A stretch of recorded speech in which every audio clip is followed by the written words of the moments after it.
for the fans. The glory for the pinstripes. We are staring down the barrel of one of the most tense and fascinating scenarios of this hot stove season. And as someone who lives and breathes Bronx air, I gotta keep it $150 with you guys about what's going down behind the scenes in the American League East. The temperature has skyrocketed in the last 14 hours, and the reason has a first and last name, Michael King. According to some serious intel and a crucial report from Pete Abraham over at the Boston Globe, we are about to enter a three-way bidding war that involves not just our New York Yankees, but also our historic arch-nemeses, the Boston Red Sox, and the up-and-coming Baltimore Orioles. This situation is strategically delicate, to say the least. For those of you tracking the market, you know that Michael King, now a free agent after his stint with the San Diego Padres, has become the most coveted piece to round out the starting rotation for any squad looking to hoist a trophy in 2026. There is a massive irony hanging in the air here, the kind of script only baseball can write. We know King. We watched him grow up earning his pinstripes. He was a stud in our bullpen before becoming a trade chip in the blockbuster deal that brought Juan Soto to New York. Back then, the trade stung, but it was necessary. You don't say no to a generational talent like Soto. However, the landscape has shifted. King proved his worth as a starter in the National League and is now available on the open market. The inside scoop is that Brian Cashman is monitoring this situation with a magnifying glass, fully aware that losing a quality arm, one who already knows the pressure of pitching at Yankee Stadium, to the Boston Red Sox would be an unforgivable blow to the fan base and a serious tactical error. Picture this nightmare scenario: Michael King, with his entire arsenal of pitches that we helped refine, taking the mound at Fenway Park to try and shut down our lineup. That is the kind of bad dream we need to avoid at all costs. The Baltimore Orioles, with their youth movement and flexible payroll, are also in the mix, looking for that veteran arm to stabilize a young rotation. But the focus here is our need. We know the Yankees rotation needs reliable depth. We aren't talking about a shot in the dark here. We're talking about a reunion. King's familiarity with pitching coach Matt Blake and his fit within the clubhouse culture are intangible assets that don't show up on a spreadsheet, but are worth their weight in gold come October. The competition is real and it's fierce. The market is inflated, and free agents with King stuff don't stay unemployed for long.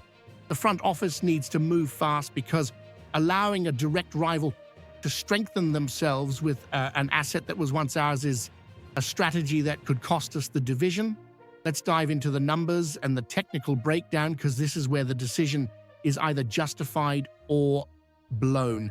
Michael King brings to the table a career earned run average of 3.24 in the major leagues. That number ain't an accident. It reflects the consistency of a pitcher who knows how to induce weak contact and sit batters down in crunch time. Looking specifically at the 2025 season, King posted an ERA of 3.44. Even though that's a slight tick up from his career average, we gotta put that in context. It was a season marked by nagging injuries and mechanical adjustments. Even without being at his absolute physical peak all year, he kept his competitiveness at a high level, showing the kind of mental toughness we admire in New York.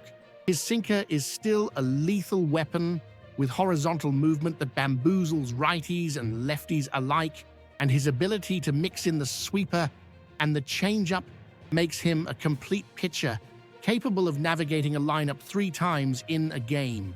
MLB.com summed up this pursuit as a critical need for the AL East teams, and they aren't wrong. However, as an analyst who values transparency, I gotta address the elephant in the room. The medical history signing King involves risk. The durability of his arm was tested in 2025, and any long-term contract is gonna need to be structured with club protections. But when you stack him up against the other options on the market right now, King's bang for your buck is extremely attractive. He isn't going to demand the record-breaking contract of a number one ace, but he delivers the production of a solid number 2 or 3 in the rotation for the Yankees, who often suffer from a lack of depth in the dog days of the season. Bringing King back is a high upside safety play. If he stays healthy, he has the ceiling to be an all-star. If he goes to Boston or Baltimore, he becomes a weapon pointed directly at our heads 18 times a year. The strategy here has to be aggressive. We cannot let financial hesitation allow the Red Sox to rebuild on our dime. To wrap up this breakdown, my take is clear. Brian Cashman needs to bring Michael King home. It's a move that solidifies the rotation, weakens our direct rivals, and brings back a player the Bronx faithful actually like. Now, I want to hear from you, the true soul of the Bronx. Would you take Michael King back in the rotation, knowing the injury risks? Or do you think we should focus on another name? And how would you feel seeing him in a Red Sox jersey? Sound off in the comments below. I want to read every argument. If you want to stay on top of every detail of this negotiation and not miss a beat about the evil empire, smash that subscribe button, ring the bell, and let's march toward number 28 together.